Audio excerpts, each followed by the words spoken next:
ಮೂಲತಃ ಮಲೆನಾಡಲ್ಲಿ ಹುಟ್ಟಿ ಬೆಳೆದಂಥ ನಾವು ಹೊಟ್ಟೆಪಾಡಿಗಾಗಿ ಮಂಗಳೂರು ನಗರಕ್ಕೆ ಬಂದು ಇಲ್ಲಿ ಅಂಗಡಿ ಟೈಲ್ಸ್ ಅಂಗಡಿನ ಹಾಕ್ಕೊಂಡು ಬಿಸ್ನೆಸ್ ಮಾಡ್ತಾ ಇರುವ ಸಂದರ್ಭದಲ್ಲಿ ಇಲ್ಲಿ ಪರಿಸರದ ಮೇಲಾಗ್ತಕ್ಕಂಥ ಒಂದು ಅತ್ಯಾಚಾರಗಳು, ಮರಗಳ ಹನನ, ಇಲ್ಲಿ ತೆರೆದ ಚರಂಡಿಗಳಿರ್ಬೋದು ಅಥವಾ ಪಶ್ಚಿಮ ಘಟ್ಟಗಳ ಮೇಲೆ ಆಗ್ತಕ್ಕಂಥ ಆಕ್ರಮಣ ಇರ್ಬೋದು ಅಥವಾ ವನ್ಯಜೀವಿಗಳ ಒಂದು ಆಕ್ರೋಧನ ಇರ್ಬೋದು.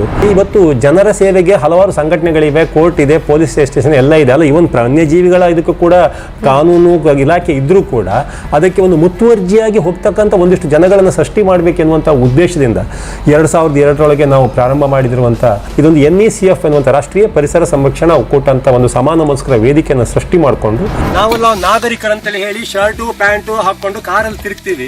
ನಾಗರಿಕರ ಅನಾಗರಿಕರ ಅಂತಕ್ಕಂಥದ್ದನ್ನು ನಾವು ಡಿಸೈಡ್ ಮಾಡಬೇಕು. ಇವತ್ತು ಭಯೋತ್ಪಾದಕರು ಪಾಕಿಸ್ತಾನದಲ್ಲಿ ಮಾತ್ರ ಇಲ್ಲ, ನಿಮ್ಮ ನಡುವೆ ಭಯೋತ್ಪಾದಕರಿದ್ದಾರೆ.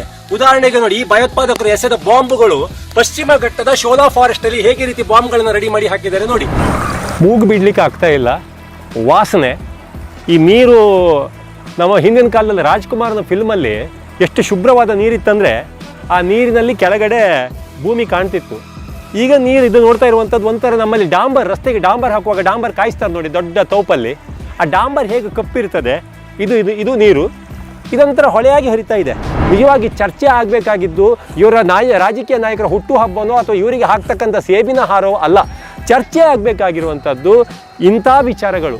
ನಿಮ್ಮ ಊರಿನಲ್ಲಿ ನಿಮಗೆ ಏನು ಶುದ್ಧ ನೀರು ಇಟ್ಟಿದ್ದಾರೆ ಕುಡಿಲಿಕ್ಕೆ, ನಿಮ್ಗೆ ಯಾವ ನೀರು ಕುಡಿಸ್ತಾ ಇದ್ದಾರೆ, ಯಾವ ವಾತಾವರಣದಲ್ಲಿ ನಿಮ್ಮನ್ನು ಬದುಕಿಸ್ತಾ ಇದ್ದಾರೆ, ನಿಮ್ಮ ಬಾವಿ ನೀರಿನ ಗುಣಮಟ್ಟವನ್ನು ಎಲ್ಲಿಗೆ ತಂದು ಹಾಕಿದ್ದಾರೆ, ಆ ವಿಚಾರ ಇವತ್ತು ಟಿವಿಯಲ್ಲಿ ಚರ್ಚೆ ಆಗಬೇಕಾಗಿತ್ತು. ಈ ವಿಡಿಯೋವನ್ನು ನಾನು ಪಬ್ಲಿಕ್ ಆಗಿ ಚಾಲೆಂಜ್ ಹಾಕ್ತಾ ಇದ್ದೀನಿ. ಈ ವಿಡಿಯೋ ಸುಳ್ಳಂತ ಯಾರಾದರೂ ಹೇಳಿ. ಹಾಗಾದರೆ ಈ ಮಂಜಲ್ಪಾದಿ ಆ ಟ್ರೀಟ್ಮೆಂಟ್, ವೆಟ್ವೆಲ್ನ ಟ್ರೀಟ್ಮೆಂಟ್ನಿಂದ ಹಿಡಿದು ಇಲ್ಲಿರುವಂಥ ಕಸದ ರಾಶಿ, ಏನು ಹಿಮಾಲಯ ಪರ್ವತ ಕಸದ ರಾಶಿಯಿಂದ ಒಸರ್ತಕ್ಕಂಥ ನೀರು, ಇವೆಲ್ಲ ಹೋಗಿ ಇಲ್ಲಿ ಸೇರ್ತಕ್ಕಂಥ ಡ್ಯಾಮ್, ನೀವು ಕುಡಿಯತಕ್ಕಂಥ ಮಂಜಲ್ಪಾದಿಯ ಡ್ಯಾಮ್ ಹೋಗಿ ಸೇರ್ತಾ ಇದ್ದ ಫಿಲ್ಟ್ರೇಷನ್ ಇಲ್ಲದೆ ಸೇರ್ತಾ ಇದೆಯೇ ಇಲ್ಲ ಅಂತ ಒಮ್ಮೆ ನೋಡಿ. ಎಲ್ಲ ಪೈಪ್ ಲೈನ್ಗಳು ಹೊರಗಡೆ ಇರುತ್ತೆ, ಇವರು ಸ್ನಾನ ಮಾಡಿದ್ದು ಗಲೀಜು ನೀರುಗಳೆಲ್ಲ ಇಲ್ಲೇ ಸೇರ್ತಾ ಇರುತ್ತೆ. ಮತ್ತು ಇಲ್ಲೂ ನೋಡಿ, ಇಲ್ಲೊಂದು ಕಪ್ಪು ಪೈಪ್ ಹಾದು ಹೋಗಿದೆ. ಈ ಪೈಪ್ ಏನು ಗೊತ್ತಾ, ಇವರಿಗೆ ಕುಡಿಲಿಕ್ಕೆ ಕೊಡುವಂಥ ನೀರು.